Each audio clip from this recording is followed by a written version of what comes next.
Hey, how's it going? Just wanted to talk about something today that has shaped me as an artist.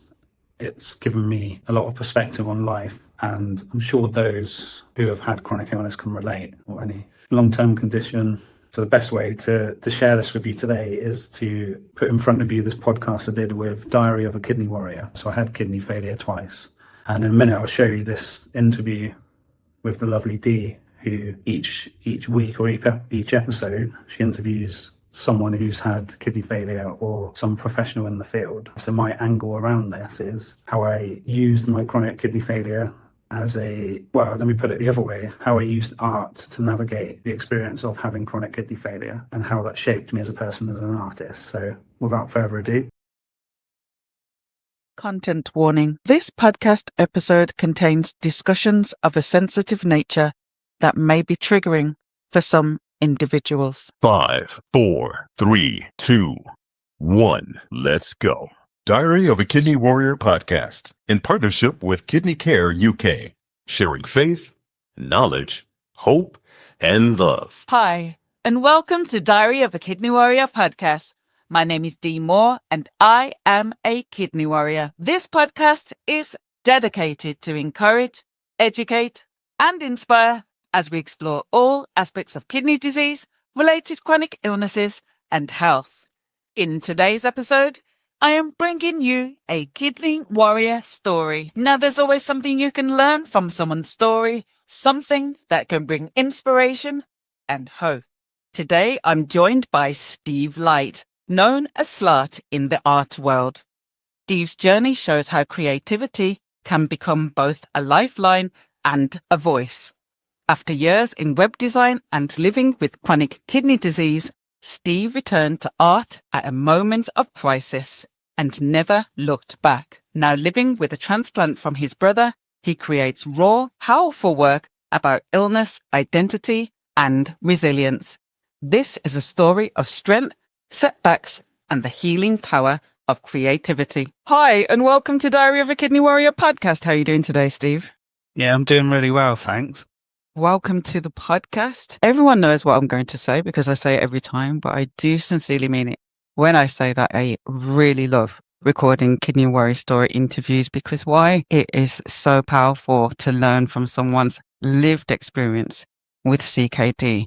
And I'm doubly excited because today I'm interviewing a fellow creative. And as a creative myself, it's always good because we've got this kind of connection in terms of how much enjoyment and passion that we have for creativity. So yes, I'm looking forward to also talking about that side of your story as well. So without further ado, I'm going to ask my first question. And my first question is, how did your kidney warrior journey begin and how were you diagnosed? So it all came out of the blue, like a lot of stories begin, because there's usually not really any symptoms for kidney failure unless it gets to a later stage. So it was I think it was about 2002, 2003 time. I had a random blood pressure check and it was slightly high, nothing too untoward, but the doctor said to have a cholesterol test. And along with that, the results come back and they said, oh, your kidneys are working 30%. And I was like, what? What's going on? So yeah, it freaked me out. I didn't have any symptoms at all. So I was like, what? How did this happen? What's going on? But they couldn't do a biopsy because my kidneys have shrunk so much. They couldn't do the biopsy. So I've never ever known what happened because I haven't had a history of this in the family or anything. So as a young lad, I just carried on with life as normal, did the normal things. I wasn't told to restrict anything, so I carried on like going out as people did back then, more so going out nights out at weekends, drinking beer and all that and having a good time. And, you know, I didn't feel any symptoms. And then I think it was about 6-7 years later, still no symptoms, but I got a call.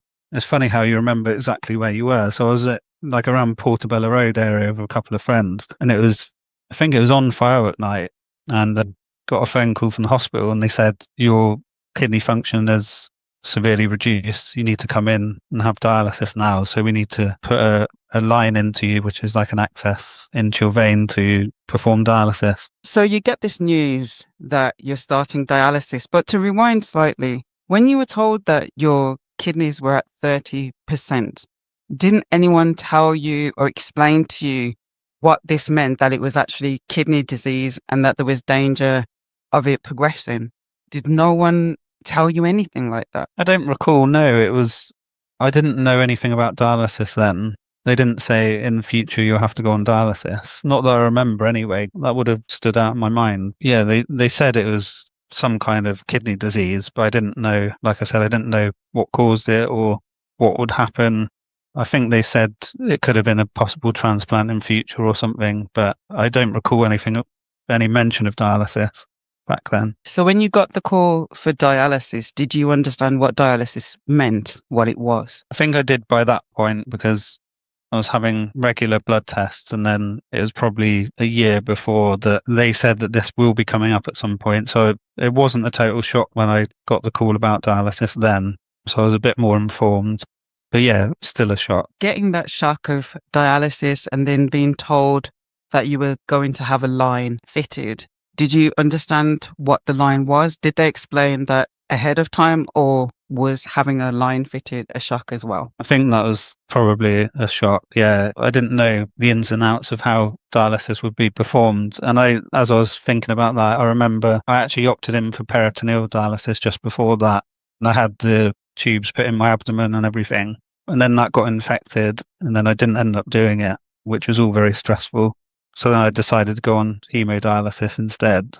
I think it was the whole thing with it getting infected put me off, and having a tube in my stomach all the time seemed more intrusive than having a line for hemodialysis. So how was the process of starting hemodialysis? It was very strange because I didn't have any symptoms, so I didn't feel any better after having it. So I started off in Royal London Hospital until they found me a permanent place. So I was just hooked up to the machine and I didn't feel any symptoms. So it was strange. It was like I needed this thing, I needed this treatment, but I didn't feel sick. So it was quite hard to get my head around. And then shortly after, they explained that I'd need a fistula put in, which is connecting the vein and the artery together in my arm as an access point. So I remember having that quite clearly and having quite a sore arm afterwards. And yeah, just like anything, it becomes routine after a while. They found me a regular spot at Whipps Cross Hospital in London, and then I was doing 3 evenings a week, and it became like a kind of relaxing time in terms of you couldn't do anything else other than read or listen to music or watch TV shows. So it kind of gave me permission to do those things without feeling guilt or wasting time. Not that it is a waste of time, but you know what I mean? That space, I couldn't be running about doing anything else. So I had to do something to occupy myself. And were you working at that time? Were you balancing work and dialysis? I was quite fortunate to be self-employed back then. So I was doing freelance web design. So I could work my own hours. I wasn't earning loads, to be honest. I was earning enough to get by, but it definitely helped not having to go to work and deal with dialysis. I think that massively helped. And yeah, it gave me the flexibility to rest if I needed to, even though, like I said, I still didn't have any symptoms. So for anyone listening, we work so hard to raise awareness of kidney disease. And a lot of times people will say, I feel fine. There's nothing wrong with me. It's not in my family. I've got nothing to worry about. What would you say to those individuals? Well, I've been thinking about this a lot today. And especially if you're over 40, you can get free NHS health checks to check all of that stuff. But even if you're younger than that, you can still get checked out. Not to sound like it's a monetary thing, but I was thinking like it's obviously better to prevent kidney disease happening than the cost of dialysis is astronomical. We're very lucky to have it paid for by the NHS, but if you're in America or something, it would cost a lot more. But I would basically say just to get checked out, even if you don't have any symptoms, check your blood pressure. That's one of the main indicators. If it's gone up, then there's a higher risk of kidney disease. And then you can go and get a blood test for kidney function.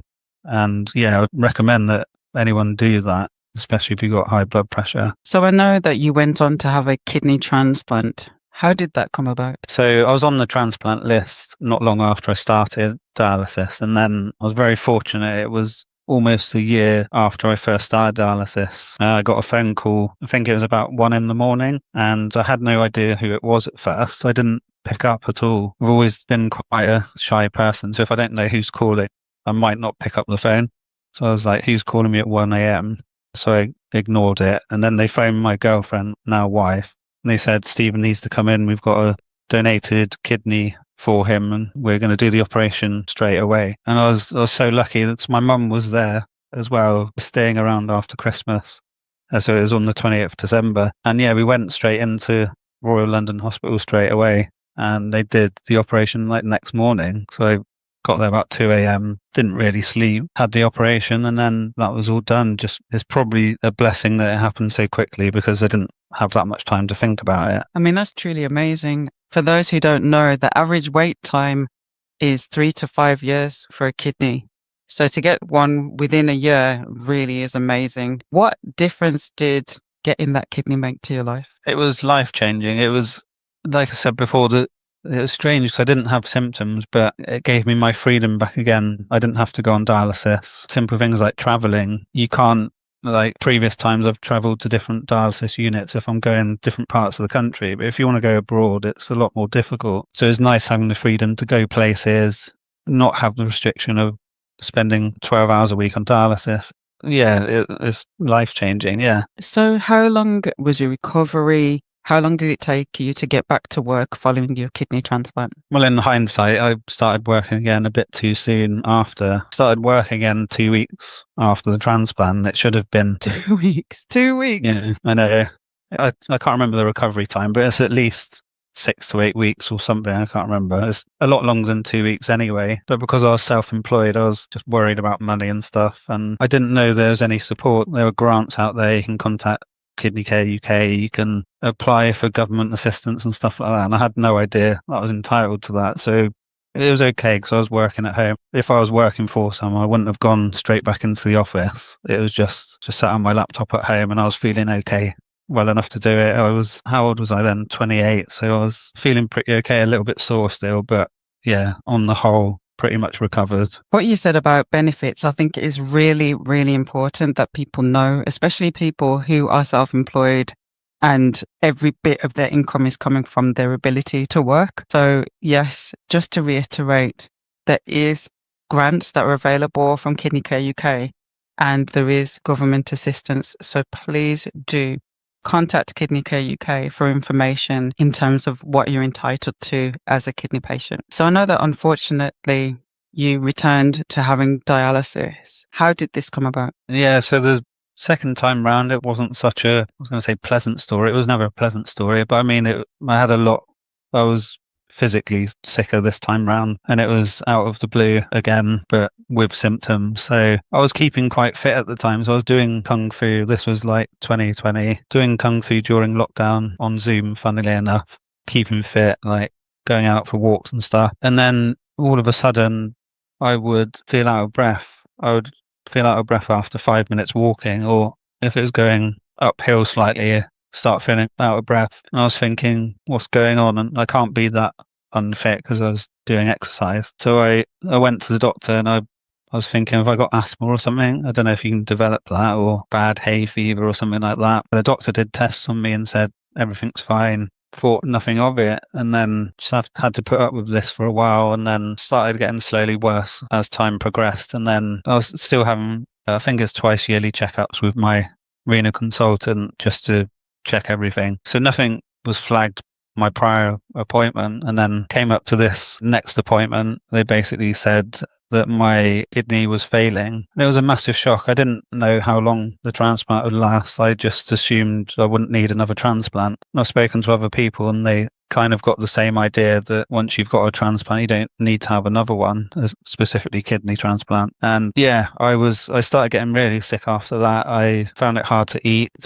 Like the taste of meat was quite disgusting. I later found out it was to do with my urea levels. It affected my taste buds, and it put me off eating. And I got to the point where I couldn't eat hardly anything. The only thing I could stomach were biscuits, strangely, but I still couldn't eat loads. And I was trying to have these small calorific milkshakes that they try and give you if you're struggling to eat. I couldn't hold those down. I was bringing those back up again. And I was just getting really sick. And it got to the point where I was in bed for about 6 weeks. I could still go downstairs and just about have a shower, and sometimes my wife had to help me and stuff like that. But there was no way I could go outside and walk for 5 minutes. I was just so fatigued. And I went to my consultant on the next appointment. Was probably a month after I started getting really sick. And I tried saying that I'm really sick, I need dialysis. And I don't know if I explained myself properly or whatnot, but I wasn't feeling great. And my consultant said, "You're not unwell enough to go on dialysis." And I was thinking, well, I've been in bed for about 6 weeks. I just want to reiterate that point just to try and be clear and assertive if you're talking with consultants, and have notes with you if you need to. It's just, I think I was just so out of it that I probably didn't assert my point enough. But anyway, went along with it and muddled through the next couple of months. And it was just horrible, really. Had a chat with a psychologist from Oxford Hospital, and she really helped. It was nice having a chat with her and put things into perspective. And it was just a totally different time to the first time round. I got every symptom you could imagine and just really struggled through it. I just find it shocking that your consultant totally dismissed what you were saying and said that you're not sick enough. I mean, how many people go to the consultant and ask for dialysis? Like, nobody asks for dialysis unless they're feeling ill. And I just think it's a disgrace that he didn't listen. Thank you for saying that. I really struggled with that, and I did think of bringing it up again after that, but I don't know, I just didn't. I don't know what come up on his medical records. Maybe because I was looking at the stages of kidney failure, maybe I was bordering on stage 5 from 4, and then according to what he saw, I wasn't quite there yet, but I was feeling it. So I don't know. I try not to think about that too much, because just want to make sure other people don't go through the same thing as I did. Honestly, my heart goes out to you, how difficult that must have been for you at that time, and even reflecting on it now. And so I've said so many times on the podcast, and it's for reasons like this, like what you're talking about right now, Steve, in terms of don't be afraid to advocate for yourself.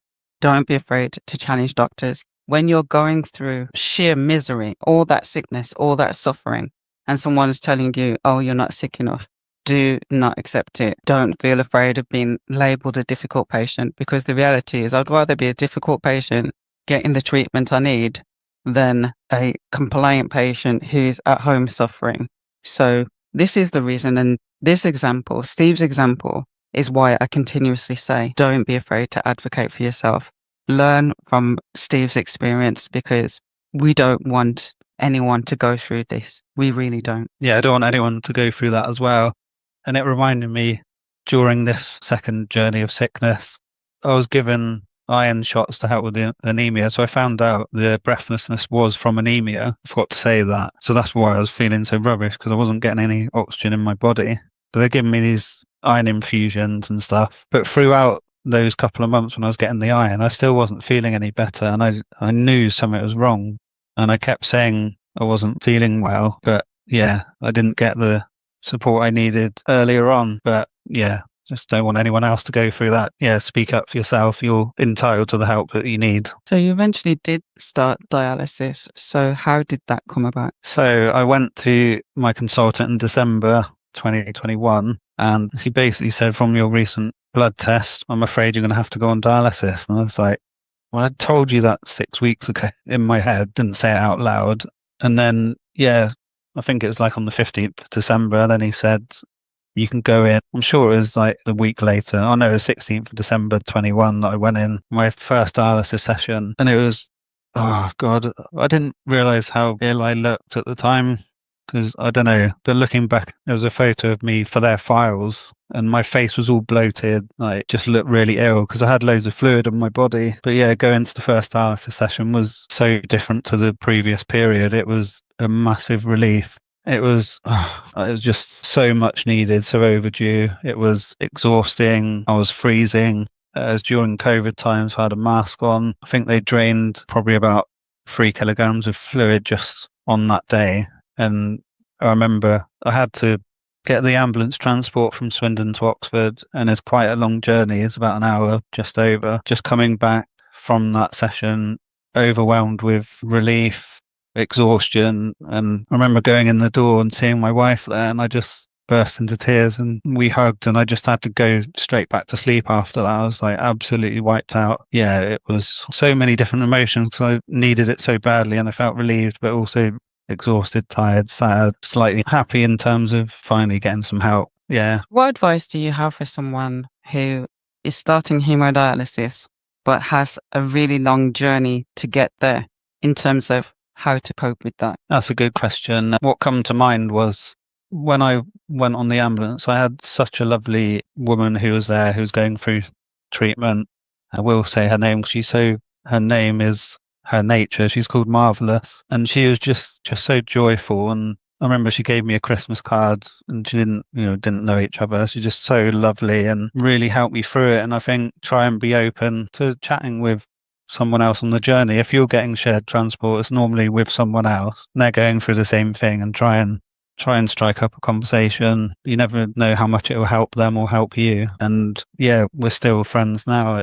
I think that is a big part of it. And sometimes you might not feel like talking. You might be exhausted after dialysis, and then that's okay. They'll understand if you just want to listen to music or go to sleep. But try and be mindful that there's other people there going through it and connect with them. People in that situation need uplifting, no matter what else is going on in their life. You're all going through that same thing. As I talked about earlier, I know that you're a creative, you love art, and you're a painter. So tell me about the connection between your painting and your chronic kidney disease. Yeah, so the connection is quite strong, and it got me deeply into painting, actually. So I won't go into too much. I loved drawing as a kid, and then I didn't do it for years, and started again in 2019, just after reading a blog post that inspired me to give it a go again. And then when I started dialysis, it was January 2022, so I'd been doing it for a month, and I found out that they took off 30 kilograms of fluids, that's 30 litres off my body. And I didn't notice because I was overweight before I got sick. I didn't eat properly for about 2 months, and the fluid stayed on my body. So it was kind of balanced it out with it. It looked exactly the same apart from bloated face and everything. But once that was all drained off, I was like a new person and weighed so much less. I was just well enough to go down my art studio. So I got a studio in like a year before that. And then I decided to paint about my chronic kidney failure. I don't know why. It just occurred to me that it'd be a good idea. So I started off, I had this photo of me on my first dialysis session when I said I was overwhelmed and everything. So I took a selfie. I had a hoodie on, my face mask and everything, and my eyes looked really sad. And I wanted to paint that. So I painted a 3-foot by 4-foot painting of that. And it was just so cathartic. It was like facing up to all those emotions. And it was weirdly like a mirror. So I was painting it. And then once it was complete, it was like literally and metaphorically a mirror. It was looking back at myself, but also looking back at all those emotions and processing all that. And it's just unbelievable and really satisfying, really cathartic, really enjoyable, really therapeutic as well. It was like getting all this stuff out. So then I painted another one after that. It was the same size, quite a big canvas. And it was a photo of me from my hospital bed. So you could just see my feet at the end of the bed. And then there's a nurse in the background and you can see the dialysis machine. So I painted that as well. And that was brilliant. It was just to add, I didn't have any training in painting. The last time I did any painting was doing my art GMVQ at school. But I just enjoyed it. It was just a big release. And yeah. And then after that, I decided to find different paintings that I could paint along the journey and along the theme of my journey of kidney failure. And then I had in the back of my mind that I wanted to set up an exhibition to express all of this and put it in one place. So I painted more. I set a date for this exhibition. So it was May 21st, 2022. So it's only 6 months after I started dialysis, and it gave me the drive to do these paintings. So I won't go into all of them because you can see them on my website afterwards, but I started going into more humorous ones. So I did one called Very Low Iron Man. So I painted a picture of me as Iron Man and I called it Very Low Iron, Man. So it was taking the mickey out of my anemia that I had, in a kind of respectful, joking way, but it's also expressing my frustration with having anemia. But when people see it, it's creating awareness of it, but also bringing humour to it as well, which is quite powerful. So yeah, I did a whole series, and then it was just so amazing. I just recommend for anyone to express themselves creatively. It doesn't have to be painting. You can express it in any way you want, really. Why do you think that expressing yourself creatively is so cathartic? I think it's cathartic because it's beyond words and it's physically getting something out of you onto whether it be paper or any other medium. And if you find it hard to articulate sometimes how you're feeling, like me, or for whatever reason you don't talk about it much, it's definitely a therapeutic way to get it out. And I think the whole visual combination and also the fact that you can look back at it afterwards is, like I said, is a mirror into your experience. And then you can share that with others in a different way. It doesn't have to feel personal and vulnerable in terms of going into all the details. And you're just getting it out and expressing it without having to explain yourself. I totally get that. As a creative myself, I love singing, I love writing poetry. It was during an interview, actually, one of the early interviews with Dr. Delroy Hall, and he was saying about writing a letter to my kidneys. And so I did that in the form of a poem, and I really did find that very cathartic. So I really do recommend that, as you said, whatever creative means it is, whether it's poetry, singing, painting, drawing, whatever means, acting, whatever means, do explore it and do share. So I know that you went on to have a second kidney transplant. How did that come about? Yeah, so the story was very different the second time round. I was on the waiting list again, and basically my brother said he would go for a test to see if he's a match for me. And I didn't ask him, he just offered, and I was just so humbled by it. I didn't expect him to do it. Another option was my biological dad. He said he would do it, but he was living in Greece, so it would have been a bit more difficult. But anyway, my brother offered, and then I remember when he said, went round his house, he kept it a secret. He's a bit cheeky in a funny way. Like, I don't know how long it was, a couple of months. I went round his house for dinner, and he goes, I got surprised. He got the sheet out. He said, I'm a match. He sprung it on me out of the blue, and I was just so moved. And he was, I can't express how grateful I am. So how was the process of having a kidney from a living donor? Because we're told that living donation is the gold standard of kidneys. So was there a difference between the kidney you received from your brother and the kidney that you received before? Well, because it's a biological match, it is more, I want to say secure. It's more, put it this way, it's less susceptible to rejection because it's from a living person, so it's passed over rather than a deceased person, and it has to be kept cold and everything and passed over to you. So it's very different. The experience wasn't that much different, and it was good that I knew what to expect from a transplant. So I had one already.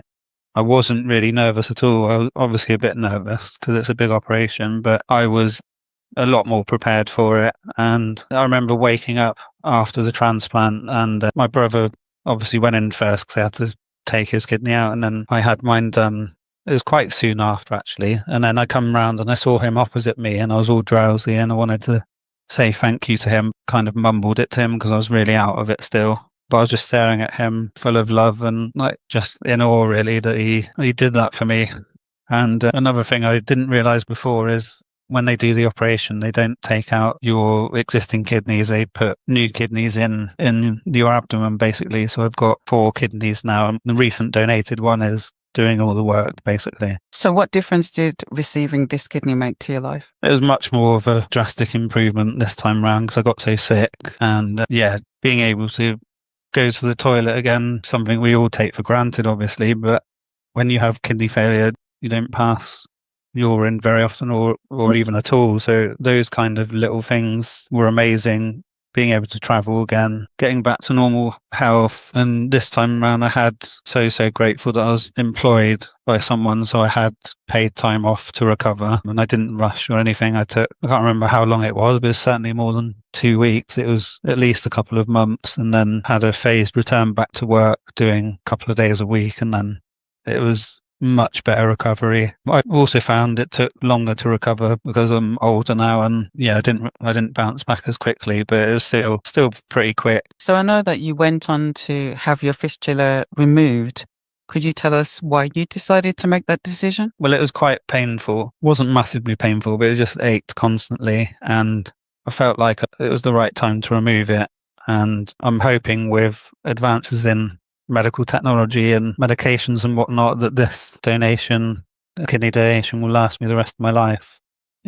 Just need to be extra careful to look after myself on top of that. And I'd like to avoid, obviously, having another transplant. And if I can do my best to give it the best chance. So I've heard of people having transplants, and it has lasted 40 years or longer. So it's just, I can control what I can control in terms of my lifestyle. And I just got to do my best to look after myself. And we're all rooting for you that you have continued good health and that kidney lasts forever. Thank you so much. I know that you've continued with your art and actually paid it forward in terms of raising money for charity.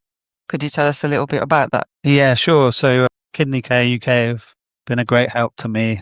Like I was saying before about the grants and stuff, I got some support, a grant from them when the energy prices went crazy, and it was a bit of a struggle then. So I'm so grateful for that. Yeah, so I wanted to pay it back to Kidney Care UK. And then this exhibition that I mentioned that I created these paintings for, I gave all of the ticket sales to Kidney Care UK and half of the sales of my artwork. So I set up this exhibition, and there's a really nice atmosphere.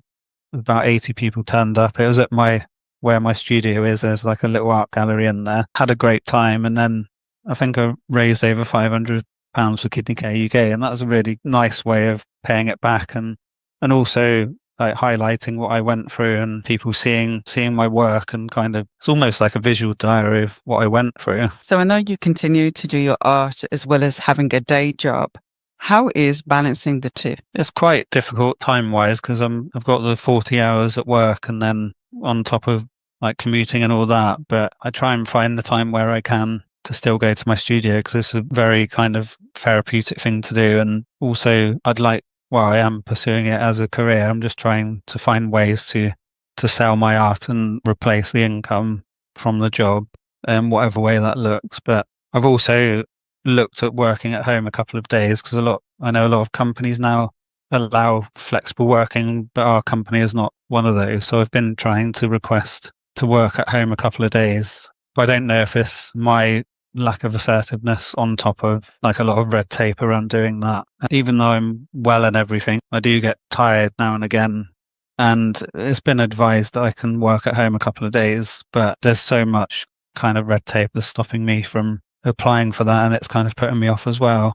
So I need to take my own advice, I said before, and be a bit more assertive in that, because my company and a lot of companies allow you to request flexible working if it supports your health needs or any kind of parental needs or whatnot. So yeah, I need to walk my talk on that and pursue that myself, and I'd recommend anyone who needs that support to do the same. I think you raised a really important point here, and I would encourage everybody to check out the episode with Dr. Jackie where we talk about occupational health. Do get a referral to occupational health. They will support you. There are laws in place to protect you as a kidney patient, and that applies to transplant recipients as well, because you're still legally, under the law, you are a kidney patient. So please do check out that episode.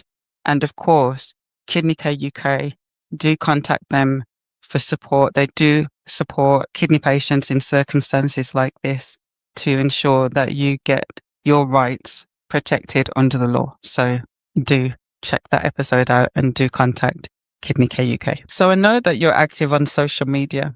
What are your handles for people to follow you? So the main ones I use, so my Instagram, I'm fairly active on that. So it's my artist name, SLART. So it's SLART.me, M-E. And then I've got a Substack account, which is slart.substack.com. So what I do on that is share my weekly art practice. So I share what I've been up to and pursuing my art and everything, and give a weekly update. And I also interview other artists. I ask them 3 questions every week, and they share their advice to encourage other people to be creative, because I think being creative or being an artist in any kind of form is often seen as a hobby and not taken seriously, which is a shame because it's so powerful and people should be encouraged. But yeah, going off on a tangent a bit, but passionate about encouraging other people to be creative, because I was pretty much discouraged by my art teacher, and that's why I didn't really do anything for many years. So yeah, and I've also got an exhibition in London this September. So the opening night is 6th of September. It's on till the 18th September. So basically it's another Kidney Care UK fundraiser. It's all donations, and a percentage of my artwork will go to Kidney Care UK. And the idea behind it's at the Crypt Gallery in Euston. So it's below a church, and it's in a crypt which is turned into a gallery. And I wanted to create a contemplative space for people to come in, whether you're into art or not. It's going to be quite a down-to-earth exhibition. So I'm putting all of my kidney-related pieces in there. And I've got new pieces which reflect on life and death and humour, so we can focus on living our best lives, really. So it's called Memento Vivere, which means remember to live in Latin. I like using Latin phrases. They sound a lot more romantic than English. So yeah, I've got that coming up, and I'd love to see you there and come along to the opening night on the Saturday. So thank you. Absolutely. And as always, I will put the links to Steve's social media and also the information for his exhibition in the description box. So please do support. Please do go along and check out his art. It's for a wonderful reason, so please do support. So today, Steve, you've shared your Kidney Warrior story. You've shared about going into kidney failure, starting dialysis, receiving your first kidney transplant and the failure of that transplant, going on to have your second kidney transplant from your brother, and then using art as a cathartic expression of your journey, and also to raise awareness and help others, and also to raise money for Kidney Care UK charity. What is your final word of encouragement for the listeners? I think just to say that you're not alone in whatever you're experiencing, whether it be chronic illness or any kind of human plight, really. It's like there's always someone out there, and you need to be open to reach out and express yourself and discuss these things with people, because you're not alone as much as you feel that you are. I just want to add to that. Express yourself in art, give it a go as well. Thank you so much for sharing your story. Thank you so much for all the advice and for being so open in sharing things that I know is not easy to share. Thank you so much for sharing your art with the world, raising awareness of this disease, and also for raising money for such a worthy charity, Kidney Care UK. Thank you so much. Thank you so much, dear. It's been a real pleasure. It's actually been really therapeutic for me, like going through it again, and yeah, it's really helped, and I hope my story helps other people as well. Thank you for listening to Diary of a Kidney Warrior podcast. I truly appreciate your support. New episodes of this podcast are released every other Monday, so make sure you subscribe so you don't miss future episodes. And if you found this episode helpful, why not share it with someone who might benefit too? To stay up to date with the latest episodes, news and resources, sign up for the email mailing list and join the WhatsApp channel. All the details are in the episode